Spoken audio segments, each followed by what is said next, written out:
Media, coming to you live from South Africa.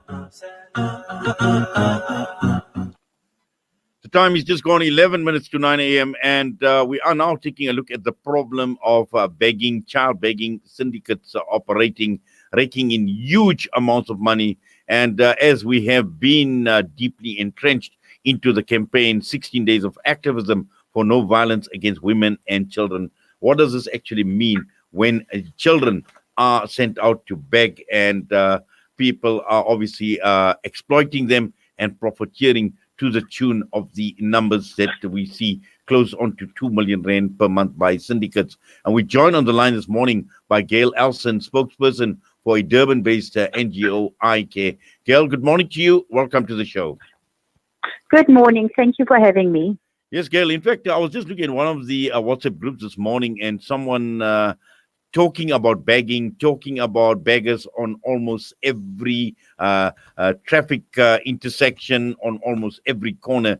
And we see this countrywide, and this is not only in eThekwini. And the worrisome part is a lot of these beggars are children.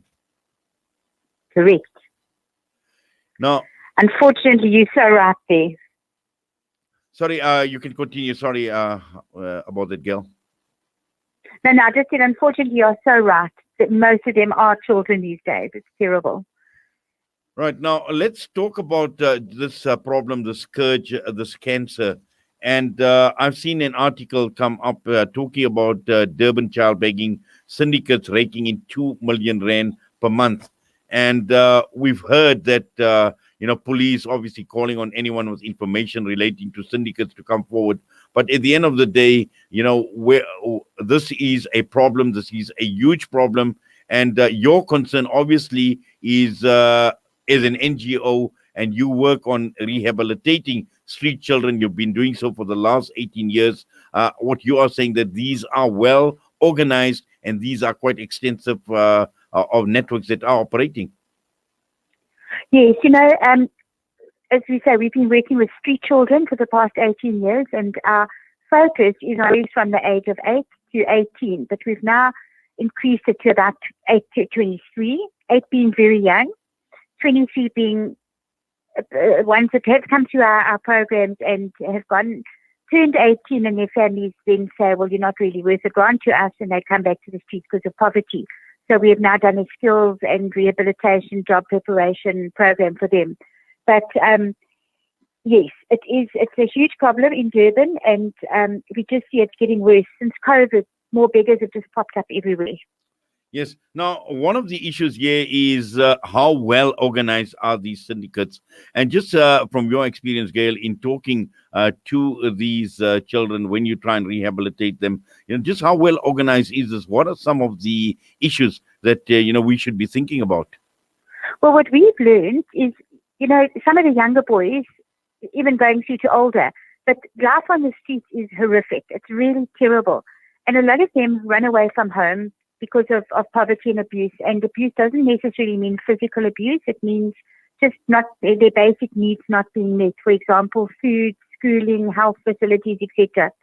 So they run away to the streets. They start on glue, where the neoprene and the glue just numbs their senses. So it helps them cope with street life. The coldness, the being scared, the abuse on the streets, etc., etc. Then unfortunately they go from glue and they could go into something a bit stronger like dagga, and then unfortunately the dreaded wunga, which is highly addictive. So when these boys live on the streets, it's scary, and there are so many street people, so that it's another battle, another whole world on the streets. And then they get into these gangs, and in each gang there's I'm talking generally, but the majority of these children get into a gang, and there's a ringleader or a protector, whatever you want to call him, and he obviously rakes in from what these children are bringing in order to protect him. Some of them are in a gang where they are having to perform sexual favors. Others are in petty crime gangs where they'll go and steal your cell phone or snatch your bag or whatever. But there is normally a cluster of these children with one person or two people overlooking them, being their ringleader and raking in money. And then there's also the ones that are addicted to drugs. Well, most of them are addicted to drugs, but then there's also the ones that sell the drugs. And they've got a peddler who's making a lot of money out of their sales. So it's a whole black, horrible, terrible time for these kids. Well, it certainly sounds like it, and this is a scary part because for many of us that drive through a traffic intersection or a traffic light, and we see somebody begging, and one would think that possibly this is just someone looking for a plate of food or a loaf of bread. But there's a lot more to this, and this is the scary part. Just as far as these children are concerned, what sort of money? I mean, how much money do they make on a day? On a bad day, they could make a very bad day. They could make 70 rand. An average day could be 100 rand if it's like now, Christmas season, or if it's a religious holiday and people are feeling generous and they're feeling their heartstrings are being drawn, they could make up to 700 rand a day. So, what our main thing is, we always having awareness drives to the public, and we're saying to the public, please, please, please, we beg you not to give these children money, because when you give them money, it only prolongs their stay on the streets, and it enables their stay on the streets. And the longer they're on the streets, the more trouble they're going to get into. So we say, rather, if you have to give them something, give them a water and an apple or maybe a sandwich. But even if you're giving them food, the money that they would be using to buy food, they're now using for drugs. You know what I'm saying? Mm. So we've got a drop-in center where we serve 2 cooked meals a day. We have warm showers. We have ablution facilities. We have programs. We have social workers where we can take them in. We start preparing them for rehabilitation. We can change their lives. So we say to the public, please stop giving them money. If you stop giving them money, they won't beg. They will come to places where they need to be helped, and they'll be in the right direction.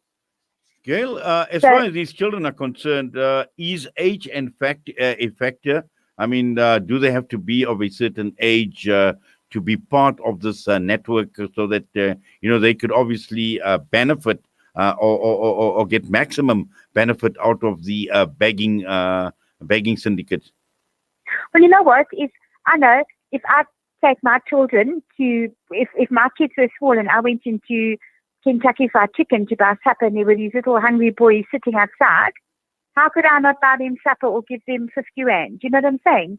So the younger ones are probably more able to get in more money because people feel sad for them. And then, we've had a boy that he pretends he's lost his arm, and then by miracle you'll drive past another place and his arm will have grown again. They're very clever and they're very manipulative. So that's why we like to bring them into our drop-in centre, and we have our social workers work with them, and we just try and break down piece by piece and try and get to the real heart of their story and try and help them. Because in psychosocial intervention, we just try and uplift them and help them and put them through the rehabilitation process. And then if we can, back into education. If not, if they've missed too much in education, we've got our own registered school where we fast pace them so they get to a level where they can either go back into the education system or they can go into a skills course. We've also got family homes where they live in and they recreate the family environment, and they live with house parents and their siblings, and they do chores. And then for the children that we are happy, we've been home and they've done the rehabilitation process, etc., and we're happy with their home environment, and we've maybe mended any cracks in the family relationships that there are. We've also done family parenting workshops throughout these children stay with us. If they go home, we will enroll them into a school, buy the uniform, buy their stationery, and we'll put the family onto aftercare. Every month we go and do home checks, school checks, and take a lovely big parcel just to help the family. And they never really, they go through our system, but even on aftercare, we're always keeping a good eye on them. We always have to help them with CVs So we really do make a difference, but the public needs to help us to help them. Gail, what about the authorities in here? I'm talking the likes of the municipality, the eThekwini municipality, because we have learned that under bylaws, begging is illegal. And then also the involvement of the likes of SAPs to enforce and at the same time even investigate as to who the big guys are, who the traffickers are, and also working with the likes of social development, What are the authorities saying regarding this problem of child begging and the syndicates? The police, we try and work closely with the police. We try and get them to be more empathetic towards these street children. For example, in wintertime, the children will all get scarves and beanies and maybe tracksuits and blankets, and then they'll take their blankets and hide them in the drains, and then they get confiscated by SAPS because they're blocking the drain. So it's like a vicious circle. So we try and get everybody to understand and be empathetic, but it doesn't always work like that. I know we did do a walkabout last year in Argyle Street. Always at holiday season, we have normally women coming and sitting on the bank of Argyle Street, and these little tots run between the traffic, and it is such a busy road. They run between the traffic begging for money while these adults sit on the side of the road, sort of out of sight, And some of them are parents, but a lot of these people, they hire the child for maybe 50 Rand a day to bring the child into town to beg with them. It is absolutely sick. And we did do a whole drive with Ekurhuleni Municipality, Child Welfare, DSD, SAPS. There were a whole lot of us, and we went for a walk up the area, and we educated these adults saying, you cannot do this. It is actually against the law. But we can help you. We can take you. We can get IDs. We can do whatever. And then we're going to warn you, don't come back. But let me tell you, they're all back again. Gail, I just want to put you on hold quickly. We are obviously running out of time, but I've got a caller online who wants to make a comment. No problem. I'd just like to bring the caller in now. Assalamu alaikum. Wa alaikum salam wa rahmatullahi wa barakatuh. How are you, Mr. Inayat? Alhamdulillah, how are you keeping? All right. Alhamdulillah. Shukar. It's a very important topic. I'm from Durban. I just want to ask Gail, can't the law enforcement officers do something? Because I think, to my knowledge, begging on the street is against the bylaws, Absolutely. Sure. And so is begging. I do agree with you, but you know what unfortunately with manpower, I suppose, and I don't know, but yes, we do wish they could do more. I think from what I'm hearing from you, you're basically saying that, if we as motorists don't give them, they're not going to come onto the street. Well, you know what? People are encouraging them onto the street. Yeah. That's the sad part.